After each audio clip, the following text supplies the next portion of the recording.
Bismillahirrahmanirrahim. Assalamualaikum warahmatullahi wabarakatuh. Halo Bapak Ibu Guru hebat. Kali ini saya akan menyampaikan jurnal Dwi mingguan yang ke-8 modul 3.1 tentang pengambilan keputusan berbasis nilai-nilai kebajikan sebagai pemimpin. Saya Muhammad Alfian Rusdi, calon guru penggerak angkatan 8 dari Kabupaten Garut, Jawa Barat.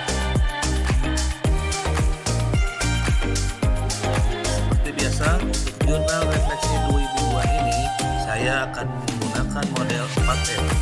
Pertama adalah fakta tentang peristiwa, yang kedua feeling atau perasaan, yang ketiga finding atau pembelajaran, yang keempat future atau penerapan. Pertama, fakta atau peristiwa.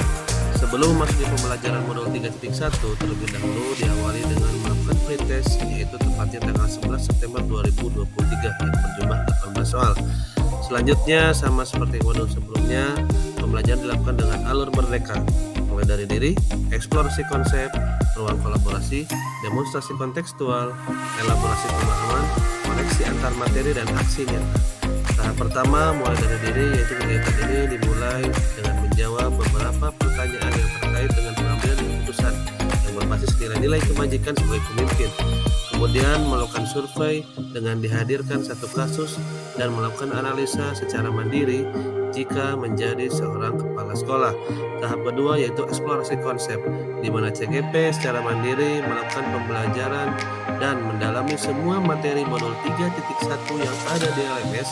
Di sini CGP mempelajari kasus dilema etika dan rujukan moral. Dan di bagian akhir dari eksplorasi terdapat forum diskusi, di mana para CGP melakukan analisa terhadap kasus yang ada di LMS. Tahap ketiga yaitu ruang kolaborasi. Di ruang kolaborasi kami dibagi menjadi beberapa kelompok dan saya termasuk ke dalam kelompok Ibu Indriani dan Ibu Jam-Jam. Pembelajaran dilakukan secara online melalui Jimit yang dipandu oleh fasilitator kami Bapak Muhammad Fauzi. Kami menganalisa sebuah kasus dari permasalahan yang diambil dari kelompok saya, dan keesokan harinya kami melakukan presentasi atas hasil diskusi kami. Tahap keempat yaitu demonstrasi kontekstual. Kami ditugaskan untuk mewawancari 2-3 kepala sekolah mengenai praktik pengambilan keputusan dalam kasus dilema etika yang terjadi di sekolah mereka. Di sini CGP melakukan wawancara, direkam dan dikumpulkan sampai batas akhir 22 September 2023. Tahap kelima adalah elaborasi pemahaman yang diawali dengan membuat pertanyaan. Kemudian tanggal 21 September 2023 CGP mengikuti Vikon elaborasi pemahaman dengan instruktur Bapak Simon Rafael untuk lebih memahami mengenai pengambilan keputusan berbasis nilai-nilai kebajikan sebagai pemimpin.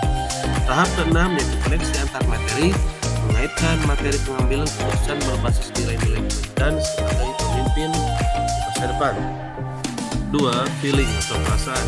Pesan saya setelah mempelajari modul 3.1 adalah sangat bersyukur karena banyak pemahaman yang saya peroleh dalam mengambil suatu keputusan, dan saya merasa tertantang untuk menerapkan 4 paradigma pengambilan keputusan, 3 prinsip pengambilan keputusan, dan 9 langkah pengambilan dan pengujian keputusan jika saya mengalami dilema etika di kehidupan saya. Pengambilan keputusan yang tepat tentunya berdampak pada terciptanya lingkungan yang positif, kondusif, aman, dan nyaman bagi semua stakeholder sekolah. Ketiga, finding atau pembelajaran. Pembelajaran yang saya peroleh dari modul 3.1 ini adalah bahwa dalam pengambilan suatu keputusan haruslah berdasarkan nilai-nilai kebajikan, berpihak pada murid, dan dipertanggungjawabkan. Kemudian kita harus mengidentifikasi terlebih dahulu apa permasalahan yang dihadapi, apakah dilema etika atau rujukan moral. Penerapan 4 paradigma pengambilan keputusan, 3 prinsip pengambilan keputusan, dan 9 langkah pengambilan dan pengujian keputusan sebagai langkah awal untuk menentukan apakah masalah tersebut dilema etika atau rujukan moral. Di mana dilema etika itu adalah situasi yang keduanya benar, rujukan moral itu situasi benar atau salah.